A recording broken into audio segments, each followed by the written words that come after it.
అవని చక్రములోన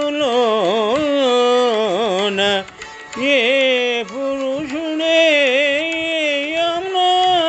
యమున్ విన్న మాధవుపై లోక శరణ్యుపై భవములందప్పగా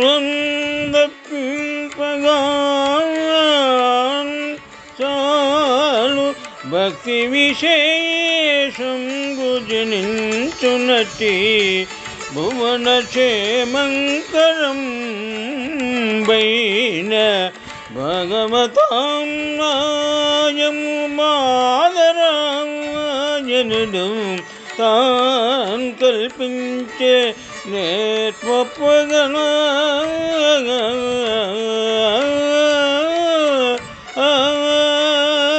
శుభం. పోతన మహాభాగవతము నుండి ఈ పద్యము గ్రహింపబడినది.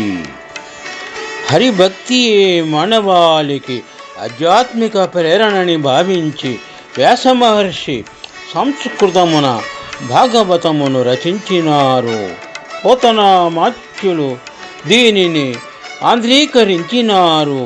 పద్యభావము: ఈ విశాల మహీమండలములో ఏ మహాగ్రంథాన్ని విన్నంత మాత్రము చేతనే సంసార బంధాలు సమసిపోయి జగన్నాథుడైన జనార్దనునిపై అచంచలమైన భక్తి ఆవిర్భవిస్తుందో అటువంటి లోక కళ్యాణకరమైన మహాగ్రంథాన్ని, వేదరూపమైన భాగవతాన్ని బాదరాయణ మహర్షి ఓర్పుతో నేర్పుతో రూపొందించారు.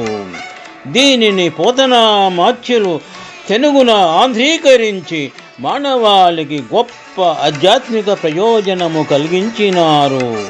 శుభం. అవని చక్రములోన ఏ పురుషుడే యమున్ విన్న మాధవుపై లోక శరణ్యుపై భవములందప్పింపగా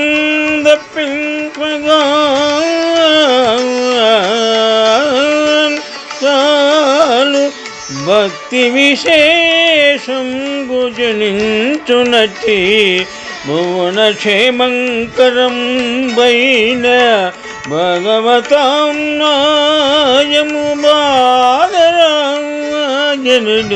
తాన్ కల్పించే నేర్పగన